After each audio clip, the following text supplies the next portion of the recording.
Welcome to Birth as We Know It, a podcast that is dedicated to recognizing the many different ways that birth unfolds. I am your host, Kiona Nessenbaum. I have experienced birth as a doula, a student midwife, a birth assistant, and as a mother of 3 amazing children of my own. After attending over 140 births, I've realized that each birth experience is truly unique. So make sure you subscribe and join me as we are guided through many different birth experiences through the lens of the storyteller. Please be aware that some of these stories can be triggering to hear.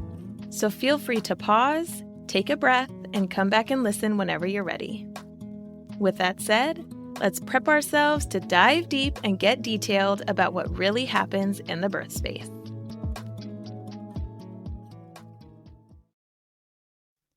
As a reminder, this podcast is intended for educational purposes only and has no intention of giving or replacing any medical advice.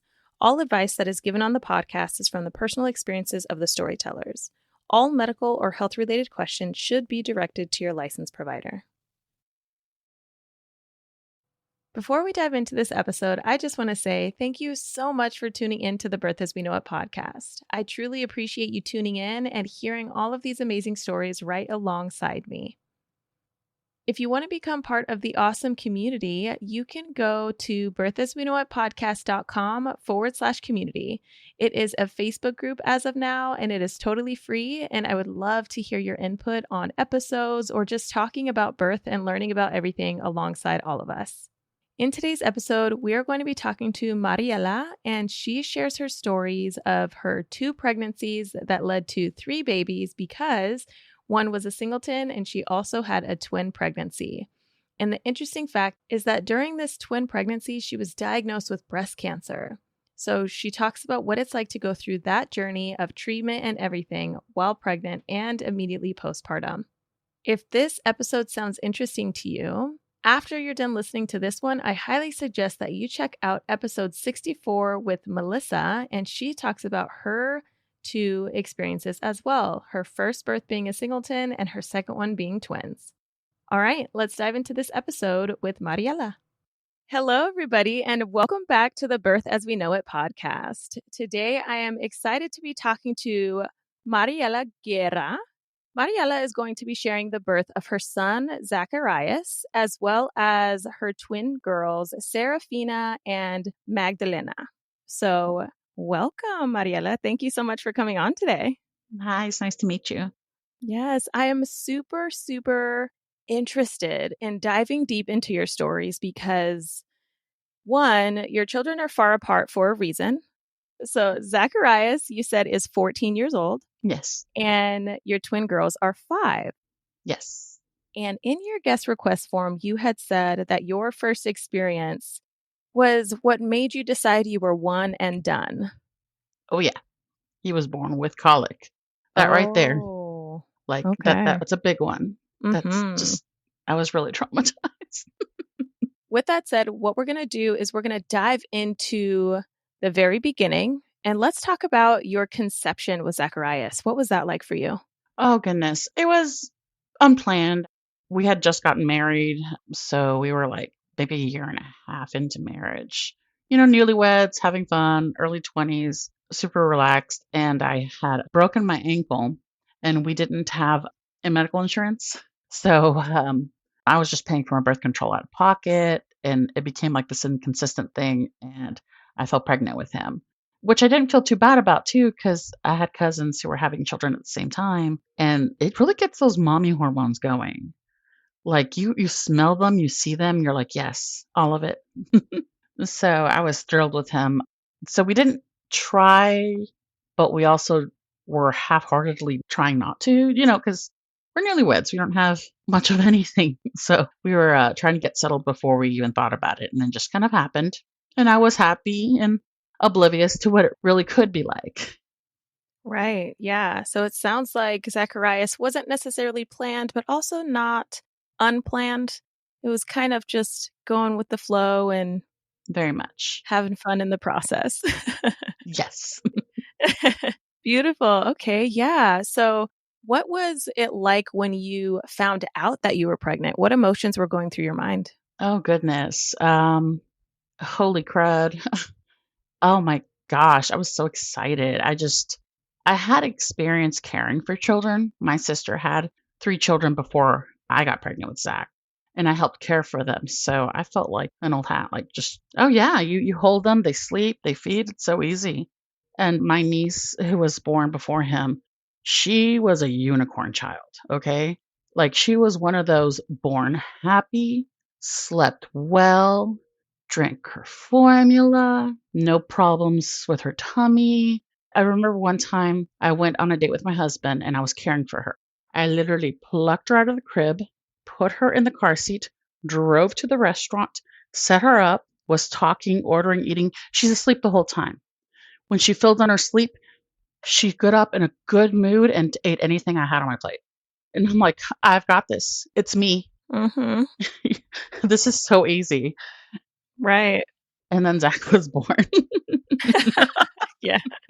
Okay, so before we dive into his birth, let's actually talk a little bit about the pregnancy because throughout pregnancy, you had time to think about, oh my gosh, what am I going to be like as a parent? Like, how is my baby going to be? So tell me all the details about your pregnancy. Was it challenging? Did you have symptoms? Well, I've always been a larger woman. And so, right at the beginning, I guess genetically, we're predisposed on my mother's side to have blood pressure issues younger, and the bigger size does not help. So, I immediately jumped in. I was like, let's check my blood pressure. Let's make sure. Sure enough, they put me on a blood pressure medication. And so, because of that alone, I was considered a higher risk with my size and the blood pressure, and I was monitored carefully. Otherwise, no morning sickness. I was one of those glowing pregnant women. I slept a lot. That pregnancy exhaustion is so different. Yes. I don't think I sleep as well as I do in those times. I remember I'd fall asleep anywhere. It was so draining. But, he was easy. We had no concerns. He was a bit of a sleepy, lazy baby, I guess. When in utero, I know it's such a weird thing to say, but we had to keep buzzing him whenever I was being monitored to count kicks every time, and they'd give me juice and immediately he'd get the hiccups. But I was like, oh, okay, it's a sign of a quiet baby, right? I didn't really feel concerned. I was just like, I'll breastfeed, so we'll save money there. I was so sure that I was going to breastfeed that I even refused to get bottles in the house. Everyone knew I was serious about it. Everyone gets excited with babies, and we're a very big family as it is. My mother's one of 18, my father's one of 12. Everybody had children. I think the last time I counted, I had over 100 first cousins. Wow. Yeah, it's insane. So babies are very celebrated in my family. Oh, that's so beautiful. Gosh, some people do not have the privilege to have that family size and to still be connected and appreciated and loved by everyone in a way that feels like you have that support network. Of course, you can't be in love with everyone. There's got to be someone that's like, yeah, but I'll see that cousin a different time. Yeah. When you have a family that size, we all just kind of group in our smaller groups, Hmm. but we all still, at least to some point, keep in touch with each other. But yeah, babies are, especially in the Hispanic culture, they're very celebrated. Beautiful. I love that. I love that so much. So you had mentioned that you were so determined to breastfeed that you didn't allow bottles in the house. That kind of seems like it's a little bit of a precursor to what postpartum looks like. Hmm. Especially with that situation with Zach, yes. I don't know. I guess that's one of those things where I shouldn't have been so sure of myself. Especially back then, people always show the good. No one talked about the postpartum. I saw some people deliver. I saw that, yes, it was painful. Then you have the baby and their blankets and their little dresses. And even with my sister, whenever she had her babies, if I did go over to her house, it was one of those just to help her with the baby. She didn't talk to me about how her body was feeling, her emotions were feeling. It was just very hush hush. I don't really understand that. I don't know if that goes with that whole mental illness thing that some Hispanics feel like it doesn't really exist. Very swallow it, put it down. Everyone handles it on their own. This is part of what you have to do too. Yeah. Ooh, so there's some points that I do want to dive into there. But before we dive into that, let's go ahead and talk about the moment that you knew that Zach was about to come. You put in your guest request form that you did have a scheduled cesarean. What made it to where you came up to have that decision?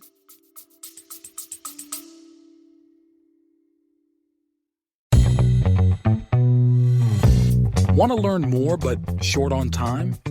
Listen to 4 Minutes, the first global multilingual podcast. In 10 languages, in 4 minutes, we bring you one fascinating topic, clear, concise, and straight to the point. History, science, technology, business. Gain new knowledge in just a few minutes. Listen to us on your favorite podcast platforms.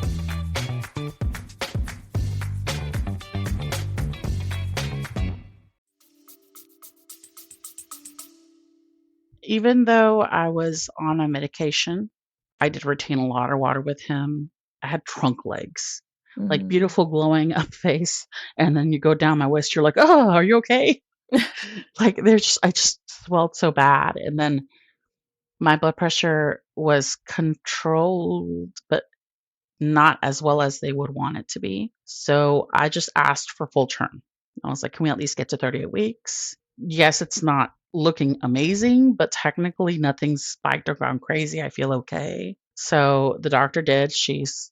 Because she talked about, look, honestly, between you and me, I was like, C-section. Oh my God, please, please, please, please, C-section. I, in my mind, thought it would be so much easier. I hear all these horror stories about how long labor could last. And at that time, I was like, I don't have anything to prove. And so when the doctor mentioned, I'm like, good, thumbs up. Yeah, okay. I'll know exactly what time my child arrives. Great. So they're like, okay, I think it was like 38 weeks in one day. They're like, okay, we'll schedule it that day. He'll arrive at 12:30 or something like that p.m. And, we'll just go on with life that way. Yeah, there's definitely some ease to that for some people with just making the decision of saying, okay, this is the day I can expect my baby to arrive. And I know what I can do all up until that point to prepare and be ready.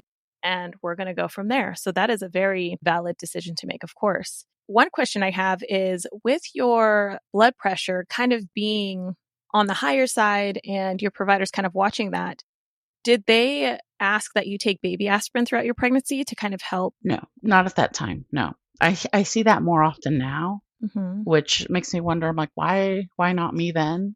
Right. I don't even remember what medication they had me on. I know they had to switch me once. There was a concern, but we were also very relaxed casual. Like, the only thing I suffered the most with was constipation. Yeah, which is a valid thing. Like, that is no joke. Going back to the high blood pressure, did your providers watch you for preeclampsia throughout your pregnancy because of that? It was something I've read and was worried about because it Okay. seems to kind of happen. I know that they talk about headaches, and I had a panic of the idea of it just suddenly coming on. So I made sure my OBGYN knew that I was scared of it. So, it was just something that they kept an eye on. I think that that's a great point to have as well, is like, even if they didn't bring it up and then you did your own research on it, for you to let them know, hey, I've read about this and I'm a little bit like worried about it. So can you help me keep an eye out on this? Yeah, for sure. Yeah. Beautiful. Let's go ahead and dive into Zachariah's birth. You had a scheduled cesarean at 38 weeks and one day. What did that look like for you? They asked me to fast from the night before. I remember I was trying to get everything washed, everything ready, having bed ready, having everything ready to go, no more laundry left, just all those little things, and making sure the car was clean and gassed up, and just little things that you always leave for the last minute, like making sure the hospital bag was properly all packed and everything. And so we arrived. They had me like in a pre-op situation where they were drawing blood, setting me up with a IV, and then they had me wait a little bit, which I was trying to nap because, of course, already you're not sleeping well because of the pregnancy. You're not comfortable, you're peeing often, and then you're excited and nervous for the next day for surgery. And so I was just sleepless and I was trying to get a nap in, but it just didn't seem to want to come.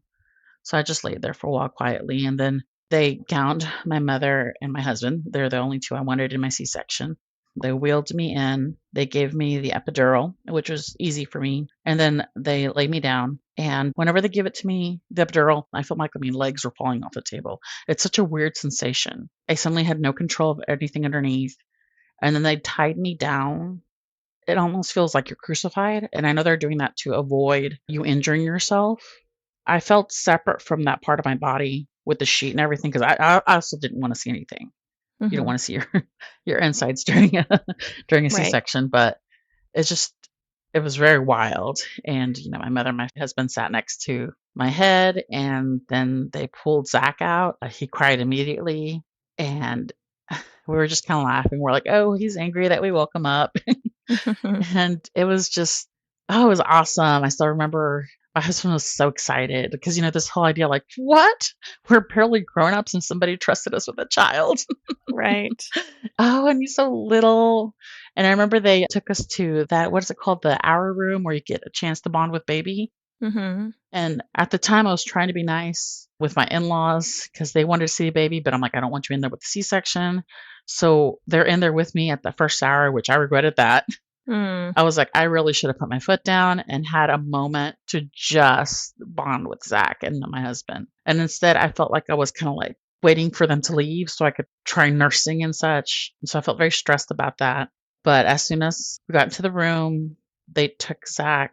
I think they gave him a bath or something. They're doing some measurements, which I was anxious about. I'm glad that nowadays they tend to try to keep baby with mom more. Mhm. But at the time, it's like he was just gone for a few hours, and I just kind of had to sit there waiting for him to come back. And then the whole time, everybody's in the room with me. Mm. And all I wanted to do was like, you're not my mother, and my husband, get out. Yeah. At that time, I felt terrible to think that way. Like everyone's excited, my husband's first child, so obviously the first grandchild there, and they want to be a part of it. And I'm just like, my body's stapled together. My bag of urine is hanging out on the side. Can you leave, please? Right. Kind of feeling as if you would have put up some boundaries a little bit prior. Oh, yes. I think that's a pure example of you got to go through it to know what to expect kind of thing, because you're like, oh, yeah, it's totally fine. Like, I don't mind you being there. And then when you're in the moment, you're like, oh, crud, I already said that they could be here, but I really don't want them here anymore. Like, what can I do to change that? It's not even surgery, because yes, it's surgery, Mm-hmm. but I felt so run over, Yeah. and it's not pretty. I didn't have a bra on. I had this ugly gown.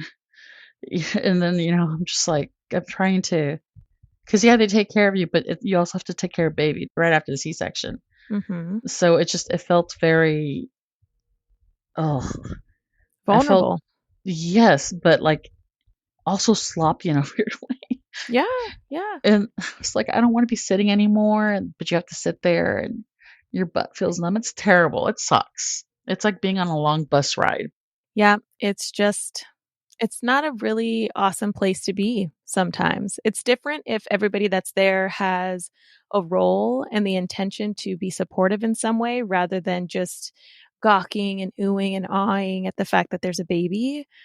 And also, it's great when people turn to you and check in on you and say, how are you doing? How is your body feeling? What can I do for you? There wasn't much of that because that's one of those things that everyone seems to be taught to swallow and keep to yourself. It's insane when you really think about it. Yeah. Yeah. And that, you don't know what to expect until you've gone through it. Yeah. So let's talk a little bit more in depth about your postpartum. At what point were you able to go back home? Okay, let's back up to the breastfeeding, which I guess I didn't really touch into it very much. I delivered at a hospital that was pro breastfeeding, and they have to follow certain standards to be considered that. So they were very, I guess it'd be supportive to somebody who is breastfeeding, but it felt also kind of pushy in a way. They just putting them on, keep putting them on. They would give me a nipple shield, and I just was trusting it because they're like, no, no, no, he doesn't need much. They talked about how his belly's really tiny and getting the colostrum. And I was following the steps, but I wasn't feeling anything other than pain from him sucking away at my breast. But they kept applauding me for doing all the right things. kangaroo care, and then keep trying, keep offering. And then there's this thing where they cluster feed right at day 3. And oh my goodness, I kept attaching him on. And at this point, I haven't slept. I don't know for how long. I don't think I slept that whole week because I was stressful getting in there and anxious and excited, and everyone's coming in and out, and I have no privacy, and I'm trying to figure this out. And I was worried about diaper changes because you kind of forget how to change a diaper. But I don't care who you are, you leave that hospital being an expert at changing a diaper for how many diapers you change there. And so they were checking Zach. They didn't specifically communicate this with me. I'd gotten a handout, a piece of paper with this information. And I'm like, when the heck did somebody read that during this time? And it was explaining jaundice and making sure baby was getting enough. But I didn't expect breastfeeding to be so hard. And then I come from a group of women who, like, the ones who do breastfeed are overproducers. And then some people will say, well, maybe it's because you had a C-section. I'm like, no, my aunt had a C-section and she was like a freaking cow. She would give her leftover breast milk to baby me, and she didn't even need a pump. She would just hand express it, and it was just coming out like nothing. These are the women that I experienced, the ones who breastfed like that. Then there were people who did formula, but I didn't know what their journey looked like to get to that point. So, because I just assumed, oh, they didn't want to. Never in my mind did I think that you couldn't. Because how does it work in nature?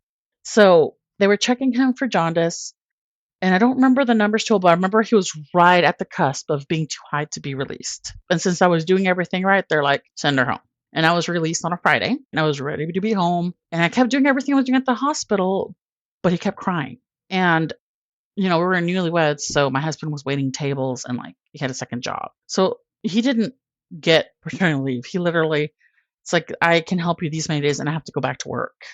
So we were trying to balance that out. So I'm sitting there with a C-section, caring for this baby, trying to breastfeed, not knowing what I'm doing right. Then my mother comes over and she's like, no, honey, his belly's growling. He's not getting enough. And we tried a hand pump, because that's another thing that I'd never really experienced before, because the women who did breastfeed were overproducers. So a pump? What's a pump? What do we need a pump for? And I remember that she put it on me, and it was like maybe a squirt of milk, like nothing. I don't think it was even a teaspoon of milk. And so it got to a point where I had him looked at by the pediatrician, and I had mom eyes, so I didn't see it then, but he was like pumpkin orange. He had really high jaundice. And they immediately sent me to the hospital with him, and he was put back into the NICU and put underneath the lights. And I was a mess. I kept blaming myself. It was like something I did wrong. Everybody comforted me. The doctors were good about that. They're like, no, keep trying. It's the best you can do. But I remember they put me on a pump, and I pumped for like 45 minutes, and I got less than an ounce. And then he did his NICU stay. I was there for everything. I was just ready to have him home. He finally was starting putting on weight again, having regular diapers. And then he really took to formula. I can imagine, because after struggling with breastfeeding and getting nothing and suddenly, suckling and getting a mouthful of formula, I'm sure he was like, oh my God, yes, please. But they encouraged me to keep trying. So I ended up getting one of the hospital pumps to come home with me. So then I'm stressed because my son nearly died on me. I failed horribly, not like, 3 days in. So my postpartum, the anxiety was horrific. I became obsessed with his poops to where I didn't let my husband change poop diapers. I wanted to see them. Mm. He was colicky, of course, at the 3-week mark. So, and the doctor basically told me, well, don't let him cry too much because that makes the colic worse.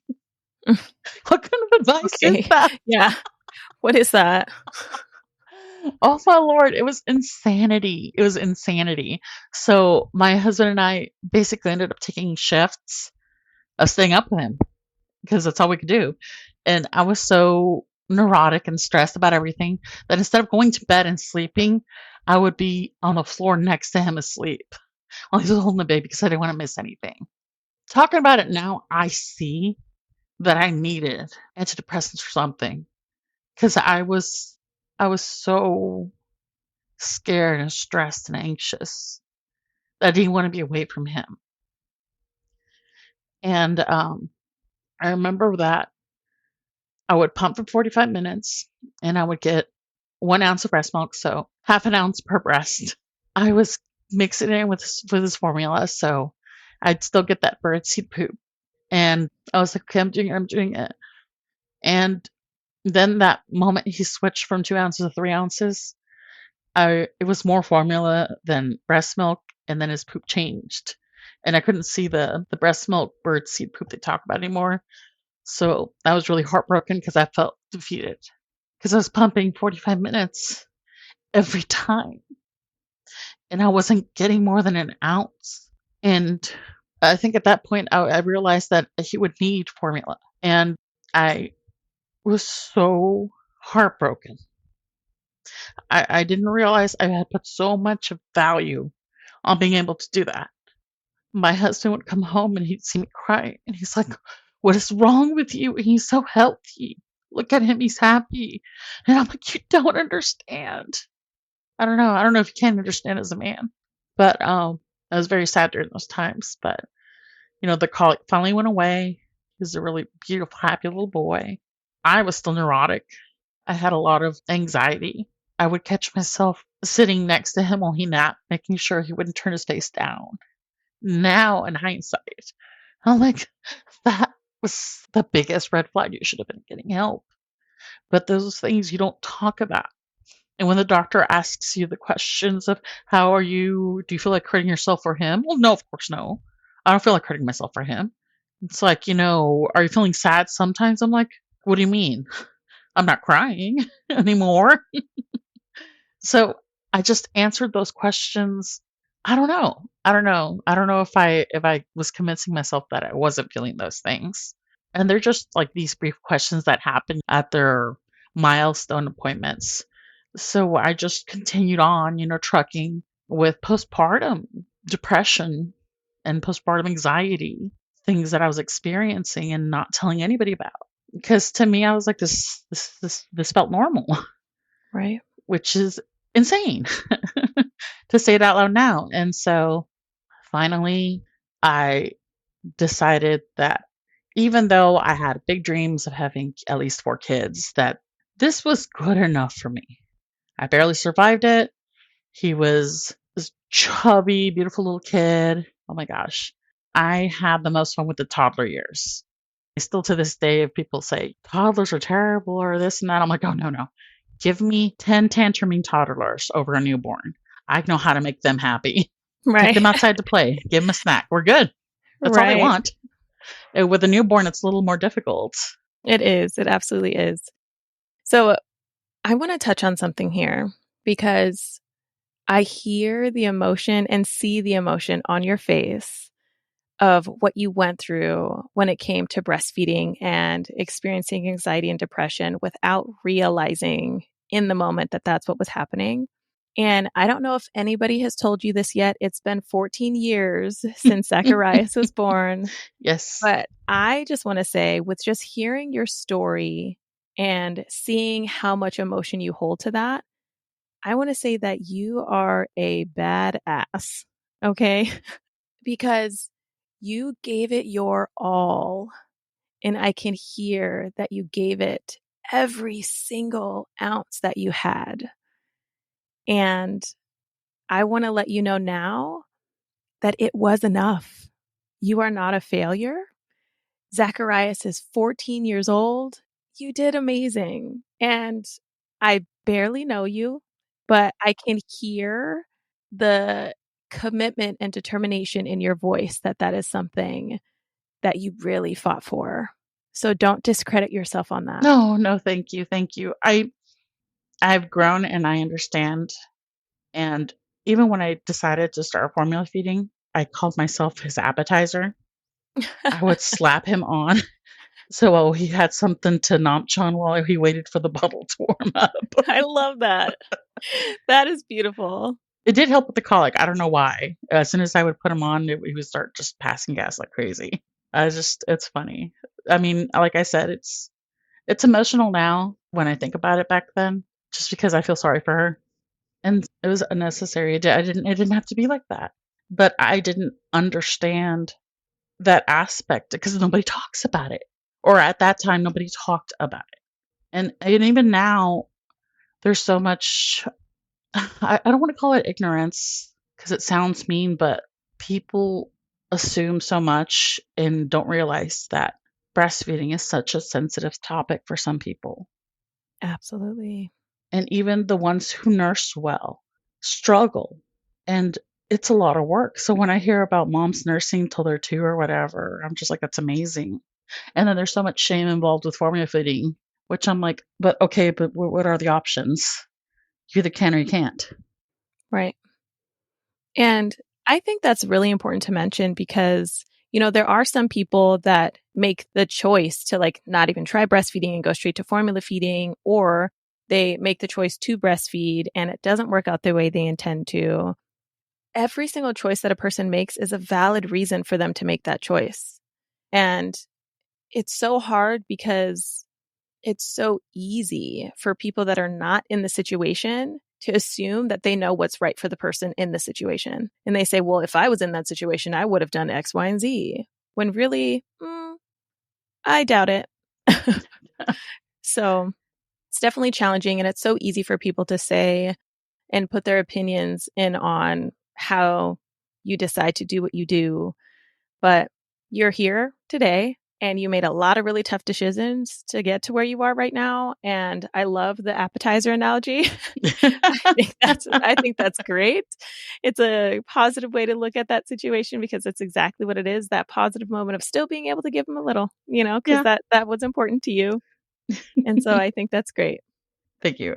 Thankfully, nowadays, even though I sound sad, I honestly have no regrets. Yeah. And I also want to say, I give you some massive kudos because you are here right now on the Birth As We Know It podcast, talking about your experience, and you're not staying silent about it. And you're not telling people to shove their emotions downwards because we don't talk about mental illness or struggle with parenting. So good job. Nowadays, I'm very pro the pill and Yeah. talking. Yeah. Pro the pill and pro talking about it. Yes. Do what you got to do to Beautiful. be happy. Yes, absolutely. That's great. So as you got further on into your postpartum period, at what point would you say that you felt the depression and anxiety lift from you? I think the postpartum depression lifted probably when Zach became a toddler. He was a hoot. I felt like I could really understand and communicate with him. I liked being next to him, experiencing all his first things and answering his questions. I tried really hard, believe it or not to make him a mama's boy. Yeah. Hard not to do that though. Oh, it's hard. It's hard. But I didn't want to be one of those boy moms, if you know what I mean. Right. Yeah. I was like, my child is growing up to be a separate entity from me, and I get to enjoy this. As he got older, I encouraged a lot more bonding between him and his dad. I'm like, okay, I was a dinosaur expert. Now teach him about superheroes and make him a fully rounded nerd. Yeah. Beautiful. Love that. Nerds all the way. Awesome. That's beautiful. I think it's great that you kind of have like a mental stamp of when you started to feel the positive side of being a parent more and exploring the ins and outs of toddlerhood and exploration. That is always so fun to be a part of. Now, as we go a little bit further into the future, you found out that you were pregnant again. Yes. What were your emotions there? Oh, goodness. My heart always did want another child. I told myself, well, maybe I'll foster children as Zach gets older. That way my home won't feel so alone. But Zach's at a point where he's older. I go back to the gym. I'm taking care of myself. And the year that I got pregnant, my insurance gave me a discount for being healthier. So I paid less in insurance, which is really hilarious when you consider everything that went down that year. But I'm assuming because of how healthy I was then, my body started to ovulate more, maybe. There's some correlation between weight loss and having an easier time getting pregnant. I couldn't tell you exactly why, or maybe just God's had sense of humor, right? And he went, ta-da, and bam, I'm pregnant with twins. Yeah. Yep. I had been using the same, just an over-counter birth control. It wasn't the pill because I had reservations about all those hormonal contraceptions. I mean, you read all these things and you worry about them. So I felt, this is good enough for us. It's been working. And I got pregnant. I remember I peed on a stick. I saw the lines. I went back to bed and I told my husband, okay, we're pregnant. And then we went back to sleep. Because it's like, what am I going to worry about? That's a problem for 9 months down the road. Right. How soon after taking your pregnancy test did you find out that you were having twins? Oh gosh, that didn't happen until I called the doctor and they're like, we want to see you at the 2 month just to be sure. They're like, yep, you are. And that's the time where I finally told my mother because I didn't tell her anything. I was zip. Only my brother and my husband knew. I remember she had like, oh, how did your appointment with the doctor go? I'm like, oh, it went like this. And then I showed her a picture of the positive pregnancy test. Mm. Now she swears this didn't happen, but the first thing out of her mouth was like, you bitch. I'm like, I'm never forgetting that. That's hilarious. She was just like, what? Because I mean, Zach was 9 years old by then. So I think everyone thought like that she's for real. That's not happening anymore. She was just like mouth open shock. Everyone was thrilled. I remember I'd gone to the first sonogram, like that one where they check and make sure everything looks good. I even told my husband, I'm like, stay at work. There's no point for you to miss. I'll show you the pictures. There's just going to be a lot of sitting around. And then I went in there, lying there, and the sonographer was just kind of like, did you know there's two in there? And I'm like, I'm sorry, huh? And I kind of turn like, who paid you to make this trick happen to me? He's like, what? It's like, are you for real? And then I happy cried. Again, I guess my first instinct isn't to worry. It's like, well, yeah, I'm having two. So then I had to call my husband and be like, okay, sit down. It's twins. Oh my gosh. I can't even imagine that shock. I mean, I've heard some stories on here where people do find out that they're having twins. And even though you think that they'll have the same reaction of just like surprise, like there's some people that just like are really sad and they're like, no, I can't do this. But then there's also people that are like, oh my God, this is so exciting. I can't wait. And I also really like how you thought you were only going to have one. You still wanted a bigger family and then you just got two at once. Yes. No, like I was so set I was going to have a bigger family that Zach, we didn't originally settle on his name. We actually butted heads. I wanted to name my firstborn son Xavier, Javier with an X, because my father's name's Javier with a J and my brother's name's Javier with a J. And I was like, I don't know. I want it with the X. I want to be a little different. And my husband was like, yeah, when we were dating. And then I got pregnant and it's a boy. And he's like, I lied. No. Oh. I'm like, you. So then we went back and forth because he's Jewish. So he wanted a Hebrew name. And I'm like, we're both Mexican. I think we should really embrace our roots here. Let's not lose our identity in all of this. And so we ended up going back and forth and settled on biblical, old, traditional Spanish names with a Hebrew middle name. I was like, that's the compromise. Because of that because it was like a good month about going back and forth before we settled Zacharias. So then we went ahead and settled on names for the next child. If it was a boy or girl. And I'm like, well, what if it's twins? Let's just throw those names out there. So almost 10 years before, we had already had the girls' names decided.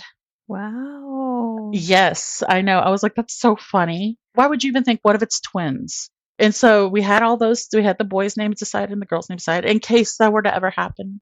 And they're just sitting there all dusty, all forgotten about. And then now it's like, well, we have the names picked out. That was easy. Yeah. Do twins happen to run in your family at all? Yes-ish.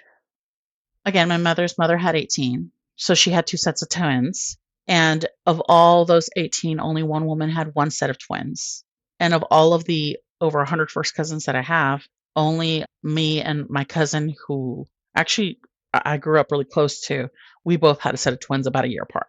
So yes, they do run in the family, but that's a lot of people in there to say it runs in the family. So I always feel weird answering that question with a yes or no, because technically yes.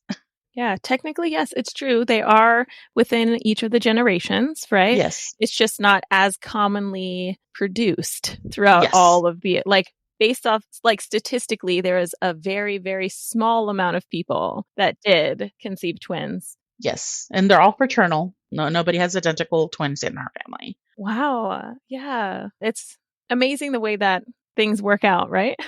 Yes, for sure, for sure. But yeah, so because I was 35 years old, I was considered geriatric. My dusty old uterus and my gummy ovaries or whatever. They forgot I had a count. So I was immediately sent to maternal fetal medicine. I had a high risk doctor because I technically also still had blood pressure medication, but it was very controlled, very low. Everything was great because I had been taking care of myself. So they're like, no, no issues. We're just going to keep an eye on you. And because I was high risk, they had done the blood test and were able to tell me the girls' genders like right away. So I was able to be like, it's girls, it's girls, it's girls. So you have the boy and then you dream of the boys. I had already told myself, okay, if it's boys, then I'll just be the mother of the men. I didn't want to have any gender disappointment. All children are a blessing. I tried ahead of time before I found a gender to be at peace with whatever happened. Right. Everything was good. And then right around like 23 weeks, I felt a lump on my left breast. A very hard lump. It didn't hurt. I couldn't squeeze it. It didn't move. It was maybe the size of a pecan, like unshelled pecan. It was a pretty good size. And I was like, whoa, what the heck is that? Because it literally came out of nowhere. And with your breast changing so much at the beginning of pregnancy, half the time I was afraid of taking off my bra because they were so sore. But, I was applying the lotion and it went down to my décolletage and that's when I felt it. And I was like, okay, well, it could be anything because you're pregnant. Your breasts are changing. I waited until my regular OBG appointment and I almost didn't even say anything. And then I was like, hey, at the end of the appointment, about to leave. Oh, just by the way, I felt this lump. I'm not too worried, but what do you think? She's like, oh, that's a firm lump. And she's like, well, let's go ahead and make an appointment for you to have a sonogram. And I sure went down there and I could tell when they did the sonogram. Because at first I just told my husband, I was like, oh, this is going on.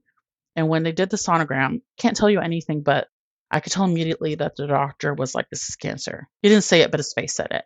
And so I went and made the appointment to get a biopsy. And I hated how casual everybody was, but I didn't want to accept that, yes, it is. But I was already my brain was already there because of the way that doctor looked at me. And I made the appointment for the biopsy. I told my brother, so just my brother and my husband knew. I didn't want to worry anybody. And my brother's like, nah, he just like me, just comforting me. He's like, it won't be anything. Don't worry about it. And then whenever we do get the good results, then we'll just have pizza or something, And the biopsy was scheduled, I want to say the Thursday morning before Easter. So that Easter weekend's happening. And I wasn't expecting anything to happen until the week came back because that Monday everyone had off. But early in the morning, my OBG's doctor called me and she's like, I could do this over the phone, but it's cancer. It's aggressive. It's a grade 3 and it's staged 2B. I just was like, I felt like I was alone in the room. I didn't know how to respond. And I was just like, okay. She was talking. She was saying okay, normally we don't do this over the phone, but we have to act fast. I already have these doctors going to call you for scheduling of these appointments. She was just talking at me. I'm like, okay, whatever. Yes. And then she's like, do you have any questions for me? And then the first thing came out, I was like, oh, I want all 3 of us to survive. And she's like, that's what we're going to do, honey. That's what we're going to try. Okay. And I was just scared. Now I know what she said, but whenever she first told me the words, it was like just muffled noise. I didn't want to hear what kind of cancer it was. I didn't want to know anything. I didn't want to research it. It was already too much just hearing that. And I called my husband and I was bawling to him and telling him, oh my God, they said this. I don't know what's happening. The doctors are going to call me. I texted my brother because I didn't want to disturb him at work. And they're like, hey, he's like, hey, what'd they say? I texted him, it's breast cancer.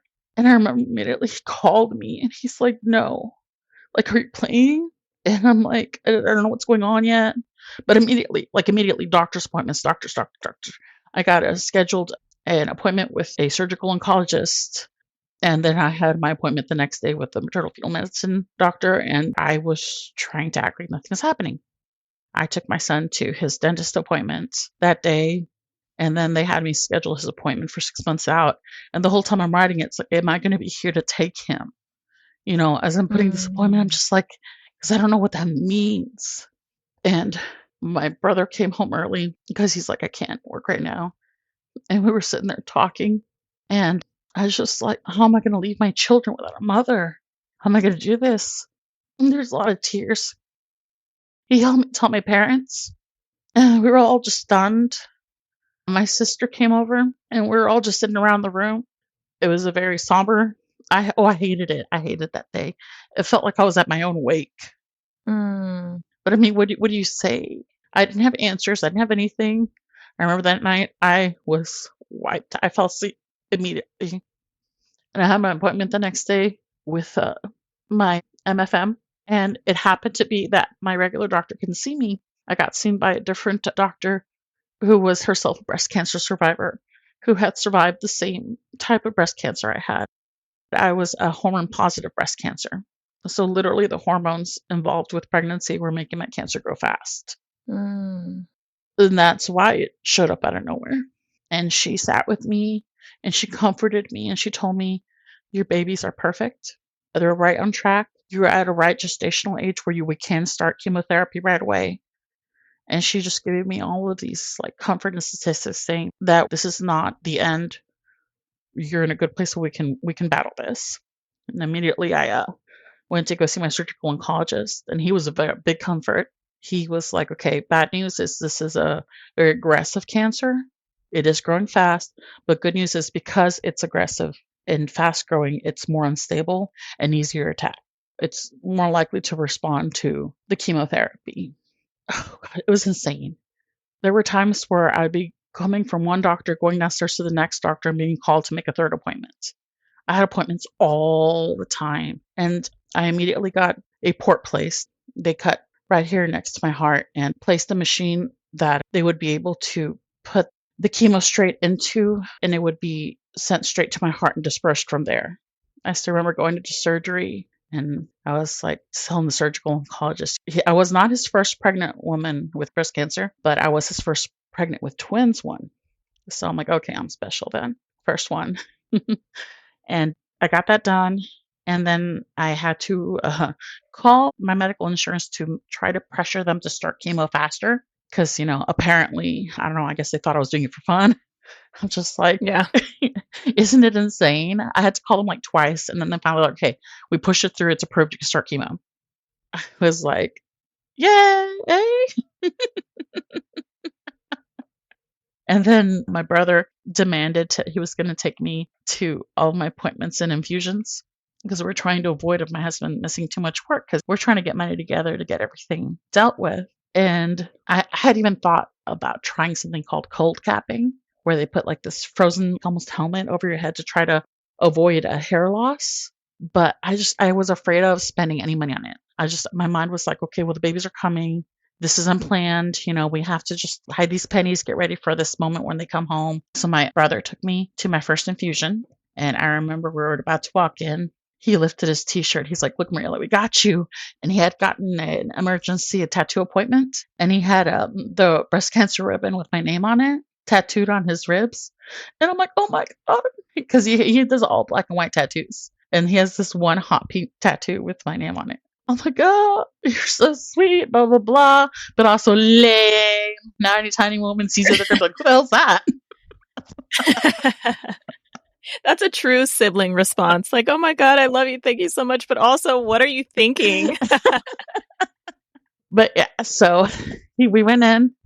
I was scared, of course. And in that little bit of time between getting my diagnosis and finally going in for the first day of infusion, I could visibly see how much bigger my tumor had gotten. Like, that's how fast it was growing. It was insane. But they sat me in the chair.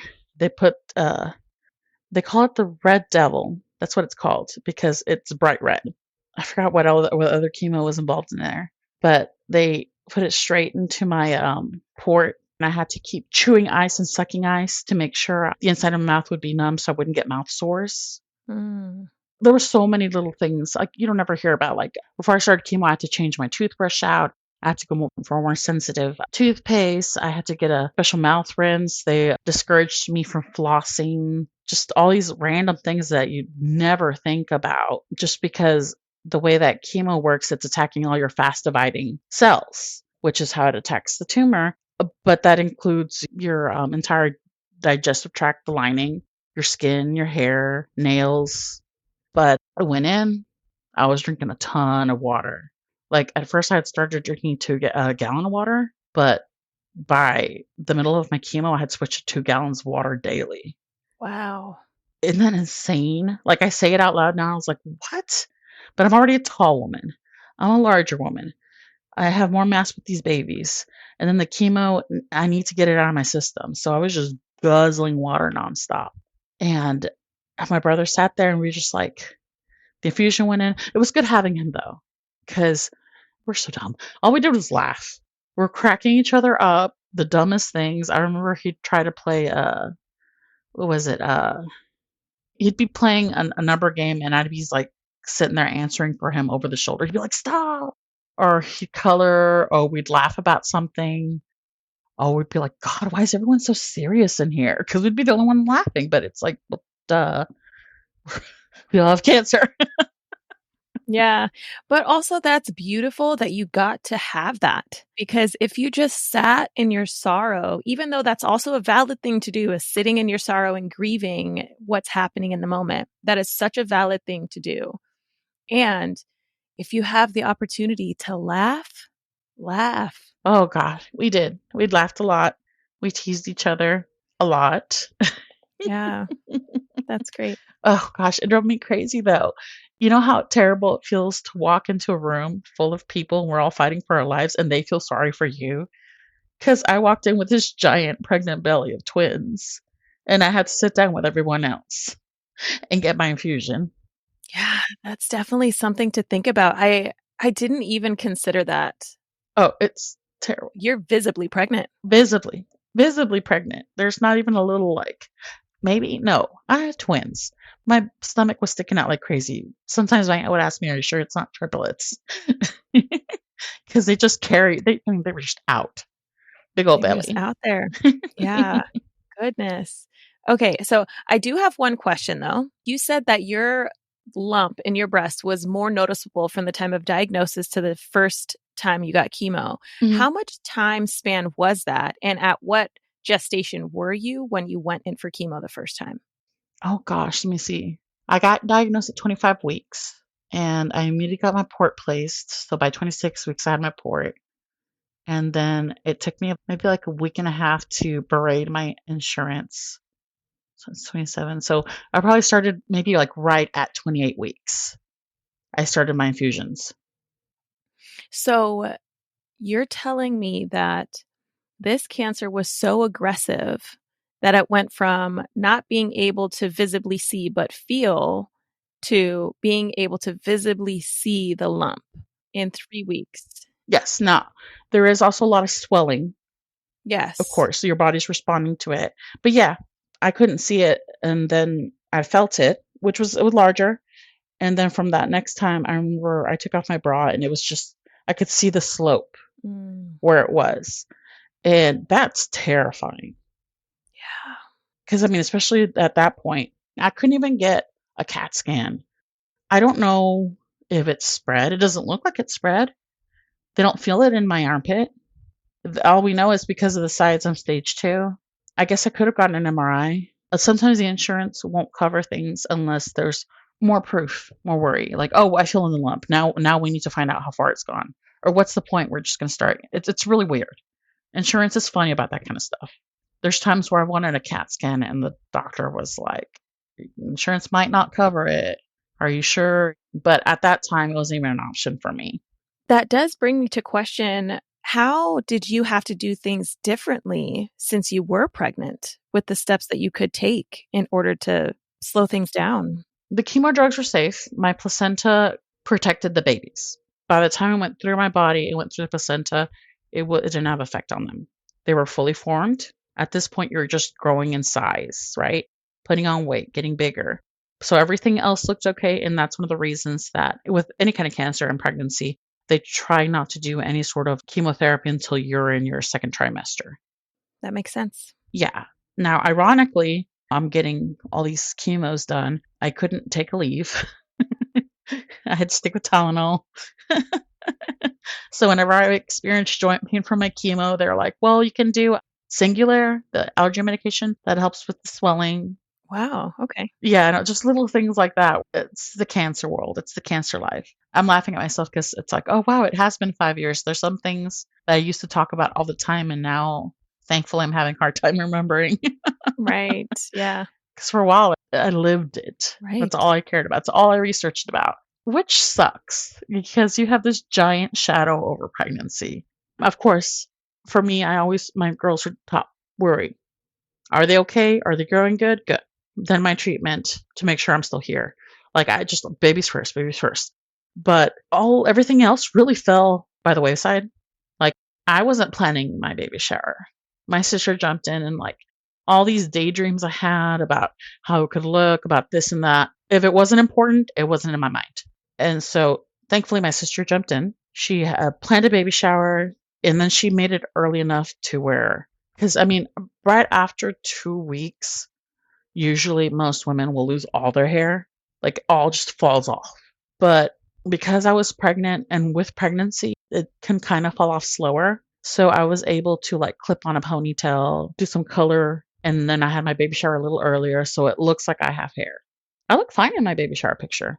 I'm glowing. My ponytail's nice and long. You would never know. But I did do well on chemo though. I was very lucky. I didn't experience most of the side effects that a lot of people have. I was careful too though, so I didn't get a lot of the mouth sores. I was still constipated, if you can imagine. Oh, great. Great, right? It's like, I mean, I should count my blessings. That's a really bad struggle for a lot of people who deal with chemo. And no vomiting for me either. Every calorie stayed right in there. Good. Oh my goodness. But yeah, so my sister, she's the one who reached out to April, the photographer, and she had shared the story with her to try to squeeze me in. But April just had such a big heart and she gave it to me for free. She did my entire pregnancy photo shoot. And there was a moment where I was feeling really hideous and my hair was starting to fall out. And then she took some really beautiful pictures of me. So I'm like, okay, I'm not a troll. I look okay sometimes. Oh, yeah. Yeah. Those photos are beautiful, by the way. They are so Thank beautiful. you. That's all her. That's all her. That's all her artistry. She just managed to get me good angles, I'm sure. But yeah, it's because of my sister Vanessa that I was able to still have those things that most women look forward to. But because if it had been up to me, I wouldn't have even touched. I was too focused on my breast cancer journey. But thankfully, my tumor did respond very well. That's another thing I visibly saw it shrink with treatment. And I did so well during the ANC infusions that they were given to me dose dense. So instead of a single dose, it's doubled up dose. And I did so well that instead of moving into Taxol, which is a different kind of chemo, and just having a single dose, she went ahead and doubled it up. So I was able to finish almost all my chemo during pregnancy. Wow. Yeah, I don't know how other women do it who are pregnant with cancer. I'm like, it's like you could take your baby with you during infusions, and some infusions are long. Right. Like with my ANC ones, I was normally there for 4 hours. And then with the Taxol, my body didn't love it. So they had to give me a really slow dose. And that first day, I was there for 8 hours in a chair getting my infusion slowly. Because when they first introduced it, scared the crap out of me and my husband. He was there with me for that infusion. I guess because Taxol comes from a tree, if I understand correctly, from plant matter, I think my body recognized it as foreign or something, and it like freaked out. So I remember I was getting the infusion and I was like, wait, something doesn't feel right. Sat up. My husband said my face was red, my eyes were red, I was beet red. And I felt like I was going to throw up. I felt like I'd breathed something spicy. And they immediately started giving me all these medications to help my body relax. I don't want to call it an allergic reaction because I wasn't allergic to it, but basically, that's how my body responded to it. And so they were giving me all these medications to get me back to normal. And it was horrible. I felt like knives were stabbing in my kidneys. I couldn't even catch my breath. It was so painful. But otherwise, in those like little moments here and there, I did well. I was like, okay, now I know I just have to take that slowly. So we just continued on with treatment and the babies looked fine. In fact, every time I would get an infusion, the cool liquid, my girls would start kicking. And I'm like, that's a little twisted in my brain. It's like, oh, yes, here comes our poison, ladies. Oh, that also, though, has to kind of be part of the many reasons why there was a silver lining in that experience of feeling them kick, knowing that you're doing this and having that moment to kind of sit back and say, we're It's getting through okay. this, ladies. Yeah, we're It's getting there. okay. So much happened. And I just kept looking at that due date, like, okay, that's my first step. Once I get to there, then I can do all the rest of my treatments.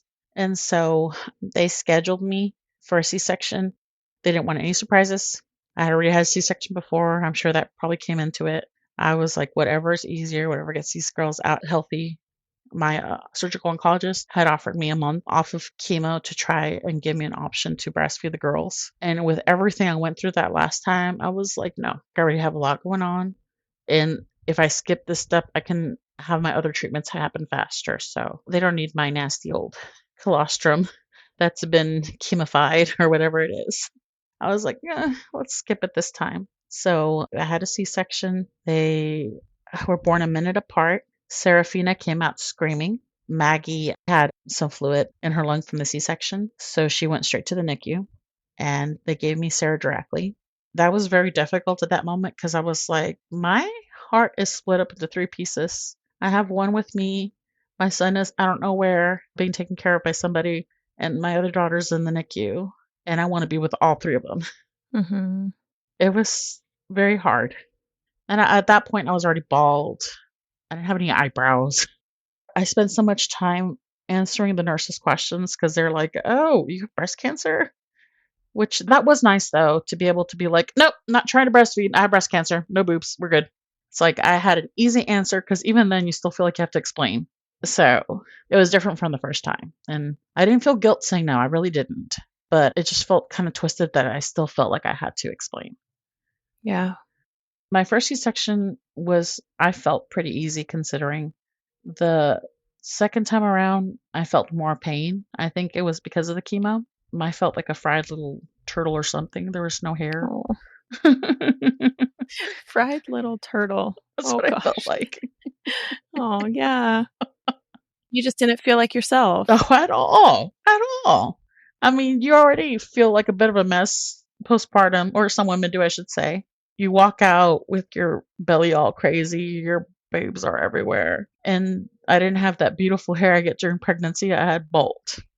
I was like, I look like a Lord Voldemort. Okay. Oh, And so me and my brother laughed a few times about that kind of stuff. He ended up shaving his head when I lost my Oh. hair. I know, right?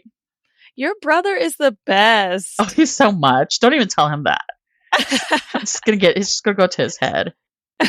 Although he ended up embracing it anyway because his hair was thinning, so I think he looks better bald anyway. Oh, but that is so amazing, though. I say amazing because you are going through this treacherous experience, but there is so much support and positivity around you to help support you through that. And the fact that you had that just fills me with joy because even though you were going through the physical symptoms and chemo and everything alone, you had your family and team right there. Oh yeah. Oh yeah. Yeah, that's amazing. There were fun times that had I been by myself all the time, it would not have been like that. The nurses always felt like we're having so much fun because we're really just like a bunch of big kids laughing. Right. And why not? Why not? You know, Why not? Yeah, I there's know. always going to be something that you can laugh about. Oh yeah. Yeah. And my therapist says if you're somebody who has dark humor, you're actually more intelligent than most people. So I'm like, well, I am freaking smart. Like Yeah. load smart. Yeah. I'm a genius. I'm a genius. I am a genius. I love that. I love that so much. Humor can really get you through hard times. And it's very obvious that that seemed to be really supportive for you and your family to be able to kind of find a way to take such a serious situation and make it a little bit lighter. Yeah. Yeah. So I think that's beautiful. I do have a question when it comes to your postpartum recovery, because you had a cesarean, and then right after your cesarean and right after the girls were born, you went right back into cancer treatment, correct? Oh, yeah, correct. Yes. In fact, I was allowed to stay at the hospital for 4 days because Maggie was in the NICU and she wasn't holding her 3 ounces that they were trying to feed her every 3 hours. They kept coming up. So she was like the only healthy child in there, and she had to stay there until she met a certain criteria before they let her go home. So I had her over there, and I felt horrible. Horrible. My husband would come home from work, and then immediately I'd have him like, let's here, mom, here's Sarah. Make sure Zach gets a shower and he's in bed at this time, and then I'd go to the NICU with Maggie. And I could feel that the doctor felt bad for me for reasons. And she went ahead and let Maggie go home a little earlier. I just had to have an appointment with the pediatrician the exact next day. So it worked out that way, and she did well. But unfortunately, having her go straight to the NICU and me being so held back with Serafina and Zach, and I couldn't give her as much one-on-one time as I would have wanted to, it took me a long time to properly bond with her. And I felt an insane amount of guilt about it. Whew. Mm. Horrible, horrible. Because, like you said, I went right back into chemo treatments. I was not even I was not even a week out of the C-section, and I was already talking to the plastic surgeon who was going to give me implants after my bilateral mastectomy. So anybody who's had a C-section, you're oozing blood, your cut feels like crap, you're wearing the maternity leggings, maternity jeans, maternity mesh underwear with the giant pads, and I'm waddling in there, barely walking to talk to this doctor about what we're going to do about these boobs. Mm-hmm. But the idea of going straight flat was too much for me, as you can imagine. I mean, my breasts were like one of the more feminine things about me. They're very full. I don't have a butt. I don't have a tiny waist. I am a bit of a giant woman. So this idea of like, okay, you're bald, you'll feel hideous. Let's go ahead and chop off your boobs too. I was like, no, I need direct implant, please. What ended up happening was I had one more infusion left. My oncologist had me wait 2 weeks instead of 1 week. She said to just give me that extra week of healing. And then I had my last infusion. And then I had almost exactly 1 month of healing time, which the chemo, because it's attacking the fast dividing cells, made my C-section scar heal so slowly. Oh my word. I had to give so much more effort to it, make sure it was dry, like more so than anybody else would have at a normal time. It was horrific. But, by that time I had both my twins at home. So that was good. I had Zach finish my infusion, but now we're just healing and waiting for the bilateral mastectomy. And that 1 month after came October 1st. I went into surgery. I cut the girls' nails. I kissed them goodbye because I was like, okay, I won't be able to hold y'all for a long time after. And so we went straight to the hospital, and I went into for a 6-hour surgery where they had both my breasts removed, and then I went straight to implants. I woke up and they told me that I had negative margins. Everything looked good. They got rid of the cancer. I was like, yay, like awesome. Husband, go straight home and make sure Zach has done his homework. Because, of course, school started right around the time the girls were born. So it's like, done, done, done, done. So I'm like, husband, do that. Then my poor brother was sitting there waiting for my say-so to leave. And I'm like, just make sure you find out what room it is. So, they've both been there for over 6 hours. They're exhausted. And they came in wearing their breast cancer shirts and like their hot pink Converse, my brother. Of course, right? Right. And like I said, he sounds awesome. Just got to say. You can't tell him that. He's terrible.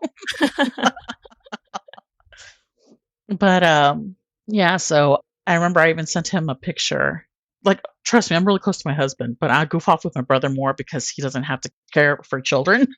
Right. So my husband's asleep, and at 3:00 in the morning, I sent a picture to my brother. My bald ass here, just bald, and I can't use my hands because I just had a bilateral C-section, so I'm literally sitting, with my hands spread out on top of pillows, and I grab my phone and make sure to take a picture of me holding a little package of graham crackers. So I was like, look, I have a snack at 3:00 in the morning. So we're just laughing about that, even though I can't freaking hold the phone. Right. And I felt sorry for my mom and my husband because they had to both handle the twins at a month and a half old. But I just got to sit there and recover. I didn't get to hold them for 2 weeks at all. And then by that time, they could bring them to me on a pillow and I could maybe hold a bottle and kind of rock them with my knees while they're on the pillow. They just had to stay by. I had to focus on recovery. I couldn't turn on a light switch. I couldn't feed myself. At the beginning, it was one of the most painful, excruciating things I've ever experienced in my life. I had to take painkillers around the clock. Every 4 hours, every 6 hours, I was taking painkillers. I had to take a Vicodin to just take a shower, just to be able to go into the car to go see my doctor at the appointment. And my poor son saw me. He's like, "You look like you were attacked by a tiger." Like, it was just wounded. Walk around my little T-Rex arms. But I did manage to watch most of Grey's Anatomy during that whole time. That's a bonus. Because I had a whole month. I'm like, I guess I could call that as a perk. I don't have to deal with, newborn sleepless twins. Right. My poor mother. My husband You were had to deal with dealing that. with so many other things. I know, yeah. But I mean, I got to binge watch TV. Yeah. Yeah, that's true. And people brought me food. Yeah. Oh, see, that's why it's so important to have that village surrounding you, though, because I can't even imagine how that would look if they weren't there. I know. I mean, we're Hispanic, so we're a very close-knit family. I always tell people it's that's one of the benefits. You're never alone. But that's also one of the drawbacks. You're never alone. And so, they were just ready to help. My sister, my brother, they all did what they could. And I had even mentioned to you about all the gifts I got during the baby shower. I want you to think about this. Twin girls. I was gifted enough diapers. I didn't have to buy a single diaper till the girls were 11 months old. Wow. I did not have to buy a single wipe until the girls were 2 years old. Wow. They gifted me my crib, my mattress for the crib. I was given formula, and I also qualified for WIC, so that helped a lot with the formula. But my sister gave me formula boxes, and then my OBGYN and her nurses called me, and they're like, "Hey, do you want some formula?" I was like, "Yeah." And they gave me 70 cans of sample formula. Wow. I was so amazed. I was like, wow, people like me. Yeah, people like you. People support you. Yeah, they all did their part, and it made it so much easier on me not to have to worry about those things. Those two things are the bare necessities. Yeah. Right? Yeah. Those two very big things that were given to you, diapers and formula. Mm-hmm. Those two things right there are huge and absolutely necessary. And of course, so clothes, crib, all of that is necessary too. But those two things are what will make sure babies stay comfortable. Yeah. And there were things I didn't have to worry about. Mm-hmm. Especially since, of course, they were born right before the pandemic. Oh, jeez.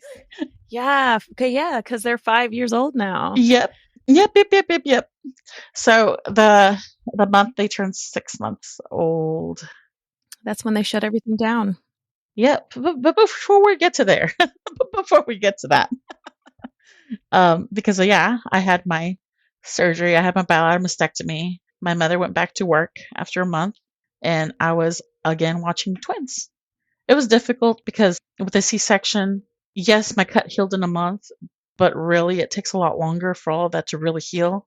And so they're like, limit your weight to, and I'm like, okay, these kids weigh 14 pounds. I don't have a choice. So we're just going to have to ignore that. And I have to pick them up. And we went through it.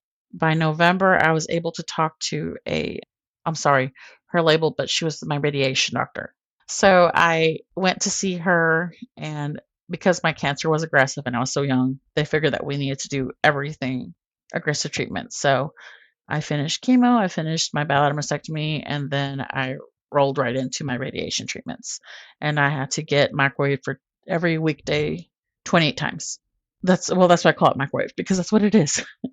They aim it and you're frying your skin. And if you have ever seen radiation wounds, yeah, it's bad. It's bad. It's burnt. And I laughed because the doctor at the time was like, "Well, do you have anyone to help you?" I'm like, "We all work. What do you mean?" Mm-hmm. So it's like, I'm doing radiation and I'm taking care of twins. But then she'd be like, well, try not to let it get you down, 28 appointments. That could be a lot. I was looking forward to every single one of them. I would hand over my twins. I'd be like, bless you, husband. Good luck with them. I would go to my radiologist. I'd have a cup of coffee. I could pee by myself. Yeah. Yeah, but I could talk to adults, after I got microwaved. And then I would sit there and I'd finish my cup of coffee. And then I had to go back home. So I laugh about that because I'm like, everyone's like, oh, I'm like, oh, but it's adult time by myself that I have to get every single day. Right. Yeah. Goodness. Yeah. There is always silver lining, right? There's always some way to see the positive in it. And that was my positive. Cup of coffee, a break. And I talk to adults. Yeah. Which is very important. Very important. So I was a little sad when the treatments all finished. I rang the bell and that was my end of treatment. And everyone celebrated. Yay, I did it. I didn't realize that I would have to deal with that post-cancer treatment depression. I know. And I'm just like, holy crap. Because it didn't feel like I was done. I kept saying, okay, I'm just going to get through this to get to the end of that. And then I'll never have to think about cancer again. No, man. I had already gotten cancer before, so I'm already high risk. And then the first thing they do after they finish treatment is you get seen every 3 months by your oncologist and your surgical oncologist. And everyone's touching you and checking on you. And I still had more surgeries to look forward to because they put the implants in, but that was just how they landed. They still have to fix it, make them look nicer, add fat grafting to make them look more realistic because I could literally, they hollowed it out. It's like a, cantaloupe, hollow out everything. Like that was what's left in there. There's no barrier between the implant and my skin. So they had to graft fat to put it in to make that look more normal. Because I was sitting there with like, there's the bag of implant. I could literally see it rippling underneath my skin. So they had to do that. So I still had surgeries coming up and I was still seeing the doctor regularly. And I didn't feel like I was done at all. Everything still felt like at any moment, cancer's coming back. Because you hear about all these, cancer recurrences. You don't realize until you become a cancer survivor that you're a cancer survivor for life. Right. You're never done. You're always at risk. The only thing that's going to save you and make you feel better about it is time. So, right now I'm at 5-year mark or will be at the 5-year mark in December. And that's a really great sign. They're already talking about taking me off of some hormone blockers I had to be on. I chose to get my ovaries removed in order to avoid any more hormones that would possibly cause my cancer to come back. So I was put immediately into menopause. I had to struggle with, sorry, I'm like, I keep forgetting information. Like, oh, wait. It's okay. Oh, wait, yeah. Let's go back. Before COVID happened, I had started menopause too. Hot flashes are horrible, by the way. If you've never experienced one, they're horrible. I'm sorry. They're horrible. It's the worst part about menopause, I think. Oh, gosh. Had COVID not happened, I think I would have handled everything a lot better. Because, I had experience now with my firstborn. I knew what to expect. I knew what to take seriously, what to be more casual about. With COVID, where I normally would have started taking the girls out and about, we were stuck at home. Right. And my only outings were to go to the doctor. And then my son had to do distance learning, so I had to take care of that too. Right. And my husband was considered important to keep working, which is great because we needed that paycheck. But that just meant I had to deal with everything alone still. And that was very difficult for my mental health. I felt like I was in a dark room with the twins. As they got older, it did get easier. But then they were also speech delayed because we weren't around people, which already that's an issue with twins, that the speech delay. I don't know why, but because they know how to communicate with each other without actually needing to speak. Yeah. Yeah, like, well, mom understands us and she talks like I do, so why would I need to talk, right? Mm-hmm. So we had to do speech therapy. And because they were so speech delayed, they were allowed to start an early public school. So the day they turned 3 years old, they started like the pre-K or whatever. So that was good for them. But then I noticed that Serafina, like your mom heart knows, and I started asking for her to be checked for autism. And then they surprised me. Both girls started reading at 3. Turns out that Serafina has hyperlexia. So she started reading before she started talking, which I'm like, that's cool. The last time that she was checked, because when she was 3, they told me she was at a first grade reading level. Wow. Wow, that's what I said. Wow, wow. That sounds really cool, but I also need you to talk and please stop pooping in your underwear. They're both late potty trainers, of course. Yeah. Is there anything that you see with them that you think could have been a cause from you going through chemo throughout pregnancy? Oh, no. Beautiful. Yeah. I know a lot of people say that, and they even wonder because of Sarah's autism, but there's more of a genetic link to her autism. Some of us call it boomertism. I believe my husband's father may be on the spectrum, but I mean, they don't believe in that stuff. So, Right. yeah. So I just look at him, I'm like, I think that's where she got it from. And she's so smart. So I'm not worried too much about her. I just know that she's on her own path in her own time. Right. She's so freaking smart, dude. Like, holy crap. Too smart. She's one of those kids that figures out a lock, so you got to be careful. You got to be on top of her. Is there anything else specific that you think that you're wanting to mention that we haven't talked about already? Just a quick touch on the fact, because I mean, obviously, I'm very close to my brother. I love my sister, but just, I don't know why, me and my brother just understand each other. So we've always been a little closer, and I don't want to make it sound like my husband isn't one of my confidants. And it sucks too, because this has also been very hard on him, obviously. And to be a caretaker, people take it for granted because it's not like you can just decide, I'm tired, I need a day off, especially in his situation. So I felt for him a lot, watching him have to always be the one on, have to always take care of the kids.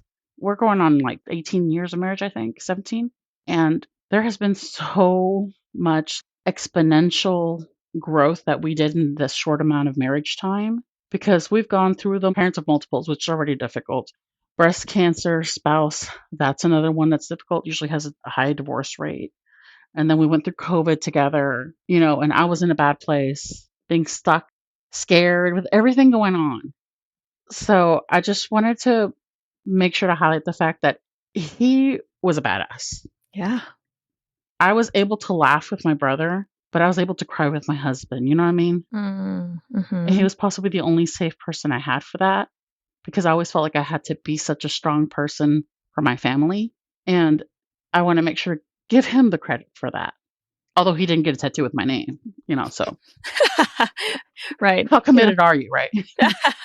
Right. Yeah, no, that is such an incredibly important thing to mention, because being a spouse of someone who has been diagnosed with cancer does have a tremendously high divorce rate, tremendously high.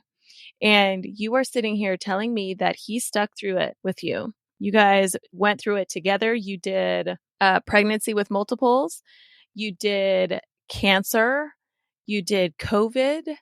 You did all of it on top of whatever else was going on in your life, because I'm sure there was more. The list just goes on and on. Like, life never stops until it's the end. And so the fact that you continue to make it through and you guys still have each other, that's amazing. Yeah, it really is. And I give him a lot of credit for it, because homegirl, especially now with my diva girls, we're a lot to handle. I believe it. I believe it. Because I mean, with you sharing your story on the podcast right now, you're telling us how you are now. In the thick of it, there would have been a lot more pain, a lot more anger, a lot more sadness just in your voice, because you're in the thick of it, right? So the fact that you are here to be able to share your story after the fact with such lightness and such comedy and such passion is incredibly amazing. So I really appreciate you sharing with us today. Oh, no, thank you. Thank you. I just hope that if there's somebody out there going through anything remotely close to what I did through, it's possible. There is a light at the end of the tunnel.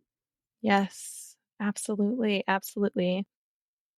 Before we end this episode, I wanted to be sure to give you the answers to the final 3 closing questions that I ask everyone. These are Mariela's responses. For question number 1, which is, what is one piece of advice you would give all pregnant people to prepare for labor, birth, and postpartum? Her answer was, to prepare for labor or a C-section, you need a doctor and medical staff that you trust. It gave her peace when things felt out of control. And after birth, don't feel bad asking for space and private time to spend with your baby and your partner. She hated that the first time that she had her in-laws hovering over her the minute after her son was born. She was fresh out of surgery and was needing to try to breastfeed, and it was uncomfortable, and she was just trying to be polite. So don't let people take that away from you. Postpartum is important, and take care of yourself and your mental health, and don't be afraid to ask for medicine if you feel like you are struggling with anxiety and/or depression. Be sure to reach out to your village and take advantage of all their help. She thinks that she was expecting too much of herself with the first baby, and it definitely affected her mental health. Question number 2 is, what is one resource that I can share with the listeners on her behalf? She said, it doesn't sound like much, but I got a lot of help from support groups on Facebook. There are so many, and you can connect to very specific groups. She was able to join a Pregnant with Cancer group. She said that having so many women to talk to that were on the same journey helped make her experience less scary. And seeing all of the chemo babies growing up and being perfect was a big comfort for her. And the final question is, if you could describe your births with one word, what would it be? She said her first birth, she would use the word unprepared, because there was so much more that goes into becoming a mother that was not discussed. And for her second birth, she said, a moment, because her fight with cancer robbed her of being able to enjoy her pregnancy and her newborn twins. Her treatments didn't slow down, so neither could she. She had to focus on being sure that she can continue to be a mother to her children.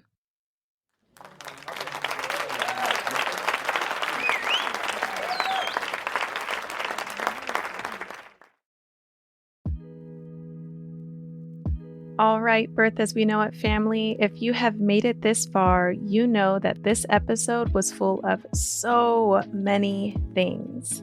So, Mariela, I want to say thank you so much for sharing your stories with us. And you referred to your husband at the end of this episode as a badass. And I just want you to know that you are also a badass. And Zacharias, Serafina, and Magdalena are so lucky to have you as their mom. Now, if you enjoyed this episode, I highly suggest that you go check out her webpage at birthasweknowit.podcast.com/78, because she sent me the pictures of her during her baby shower, as well as the photo that she sent her brother where she said that she looked like Voldemort while holding graham crackers in her mouth. And in addition to those 2 photos, she has amazing photos of her throughout her pregnancy, so definitely go check that out. And if you want to hear another story about a multip birth, you can listen to episode 64 with Melissa. Melissa talks about her 3 births as well, and it's similar pattern of a singleton and then twins. And if you want to be even more involved and part of the Birth As We Know It podcast community, you can head over to birthasweknowitpodcast.com/community and become part of the Facebook page. We ask an amazing question every single Friday to get the conversations flowing. So I would love to see you there and read your answers to those questions. All right, family, thank you so much for tuning into this episode today, and I will talk to you later. Bye for now.